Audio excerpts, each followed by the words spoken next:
نحمده ونصلي على رسوله الكريم اما بعد فاعوذ باللہ من الشیطان الرجیم بسم اللہ الرحمن الرحیم السلام علیکم ورحمۃ اللہ وبرکاتہ۔ اسلامک وظائف چینل میں خوش آمدید ناظرین، امید کرتا ہوں کہ آپ سب خیریت سے ہوں گے۔ آج کی ویڈیو میں آپ کو سورۃ یاسین کے فضائل اور وظائف کے متعلق بتاؤں گا۔ سورۃ یاسین کی بہت بڑی فضیلت ہے۔ اس سورت کو قرآن پاک کا دل کہا جاتا ہے اور بے پناہ فوائد کے حامل ہے۔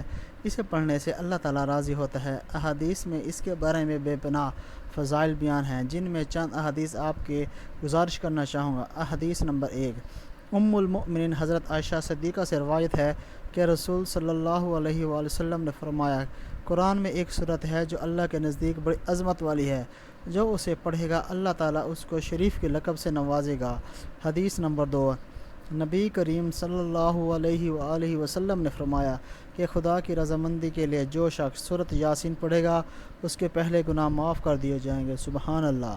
لہٰذا اس سورت کو مرنے والوں کے پاس بیٹھ کر پڑھنا چاہیے۔ ایک اور حدیث میں بتاتا چلوں کہ حضرت انس سے روایت کرتے ہیں کہ جو شخص یاسین شریف پڑھے اسے 10 قرآن مجید پڑھنے کا ثواب ملے گا۔ سبحان اللہ۔ اس طرح ان حدیث سے معلوم ہوا کہ سورۃ یاسین پڑھنے سے دین اور دنیا میں ہر قسم کی بھلائی حاصل ہوتی ہے۔ خاص طور مرنے والوں کے قریب اس سورت کی تلاوت کی جائے، ان پر حساب کی مشکلات آسان ہو جاتی ہے۔ اگر آپ کو کوئی پریشانی ہے تو یہ سورت ہر قسم کی پریشانی کو دور فرمائے گی انشاءاللہ۔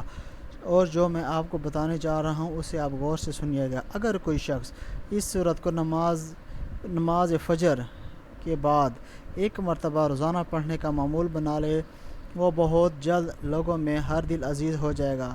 اس کی عزت میں بے پناہ اضافہ ہوگا، مال میں برکت ہوگی، ہر قسم کی برائی ختم ہوگی، شیاطین اور بلاؤں سے محفوظ رہے گا، بیماریوں سے شفا ملے گی۔ اگر اولاد کی خواہش ہے تو نیک اولاد ملے گی۔ اگر کوئی قید میں ہے تو اسے کثرت سے پڑھے تو قید سے رہائی ملے گی۔ یعنی کہ سورۃ یاسین کو پڑھنے کے بعد جو خواہش دل میں ہو وہ رکھ کر اللہ سے دعا مانگے تو انشاءاللہ ضرور پوری ہوگی۔ دشمن کے شر سے بچنے کے لیے یعنی سورۃ یاسین بہت مفید ہے۔ لہٰذا اگر کسی کو دشمن تنگ کرتا ہو اسے چاہیے کہ 7 دن تک روزانہ اسے پڑھے، انشاءاللہ ظالم دشمن اسے کسی قسم کا نقصان نہیں پہنچائے گا۔